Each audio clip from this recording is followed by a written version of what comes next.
Hi guys, তো আজি আমি এনেকৈ অকণমান ফুৰিব আহিছোঁ দেই। মাটিয়ে পিনে অকণমান ফুৰিব আহিলোঁ, মানে অকণমান চাইকেল চলাই আছোঁ এনে লগৰবোৰৰ লগত। তো আমি এনেকৈ আহি পালোঁ মাটিয়া, তো দেখাই আছোঁ আপোনালোকক। হয়, মাটিয়া আহি পেলাই লগৰবোৰে কৈ আছে চাহ খাওঁ ব'ল। তো এনেকৈ আমি চাহৰ দোকানত আহিলোঁ, দেখিছে এইখন চাহৰ দোকানখন। তো এইখন দোকানতে আমি চাহ খাম। তো দেখিছে এইফালে বস্তু আগত বহুতো মানে গল্লা চল্লা বহুত আগত এনেকৈ ৰাখিছে। তো আমি কি খাম তাকে ভাবি আছোঁ, ৰ'ব।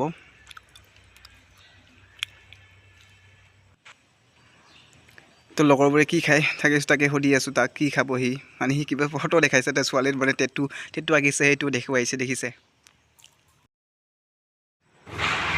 আৰু আমাৰ পৰঠা আহি গ'ল, দেখিছে পৰঠা, ধুনীয়া ধুনীয়া পৰঠা।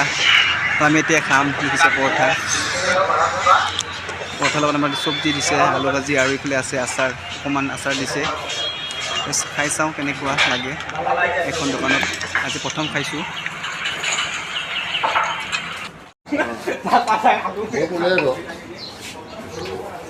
পৰঠা মজা দেই, মজা, একদম মজা।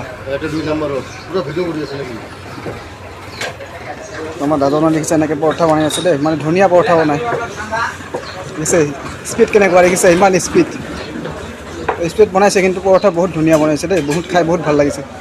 তো বহুত ধুনীয়া বনাইছে, আকৌ আহিম দেই খাবলৈ পৰঠা।